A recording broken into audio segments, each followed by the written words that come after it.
Je pense que 10 millions d'utilisateurs de solutions digitales, solutions fintech, c'est pas quelque chose d'inatteignable. Ici, on fait peut-être de l'arithmétique pour faire une petite boutade. Chacun de ces brands devrait pouvoir peut-être prendre 1 million de personnes et puis on a réglé le problème.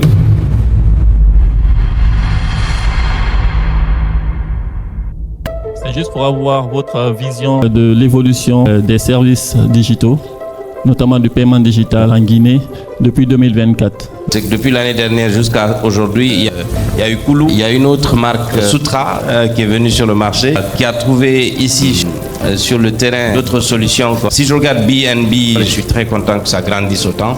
Je suis aussi content de voir Lingopay. Et puis il y a le pingouin qui s'annonce. Je pense que 10 millions d'utilisateurs de solutions digitales, solutions fintech, c'est pas quelque chose d'inatteignable. Ici, on fait peut-être de l'arithmétique pour faire une petite boutade. Chacun de ces brands devrait pouvoir peut-être prendre 1 million de personnes et puis on a réglé le problème. Sauf que nous sommes un marché dynamique. Nous sommes dans une technologie exponentielle. Nous sommes dans un marché de capitaux. Nous sommes dans un marché où les entreprises aussi font valoir leur solidité, leur santé. Nous sommes dans une compétition.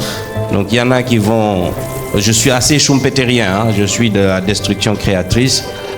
Il y en a qui vont mourir de leur belle mort et il y en a qui vont exister, qui vont résister et qui vont survivre.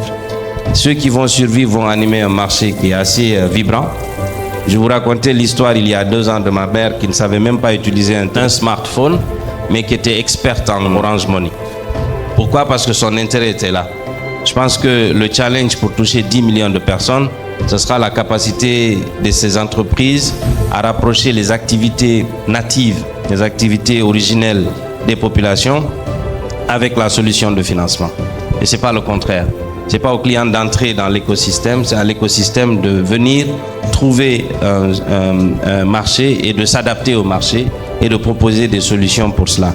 Sinon, 14 millions de Guinéens, nous sommes 17 millions maintenant selon les derniers recensements, oui. 14 millions de Guinéens font quand même de la transaction, même si c'est numéraire, ils font de la transaction. Donc le challenge, c'est à ces entreprises et aux régulateurs également qui a une responsabilité là-dedans.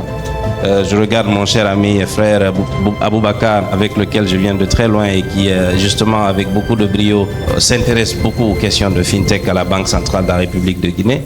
J'avoue que ça a beaucoup évolué à la Banque centrale de la République de Guinée sur les questions de finances digitales. Mais comme je disais, la responsabilité, c'est au niveau des fintech. Il y a un marché qui est ce qu'il est. Il n'est pas différent du marché ivoirien, il n'est pas différent du marché sénégalais, ou etc. etc. C'est l'occasion pour moi de faire une petite parenthèse sur l'esclavage des brands. Je pense que le marché des fintech est venu trouver également nos frontières artificielles, un marché artificiel.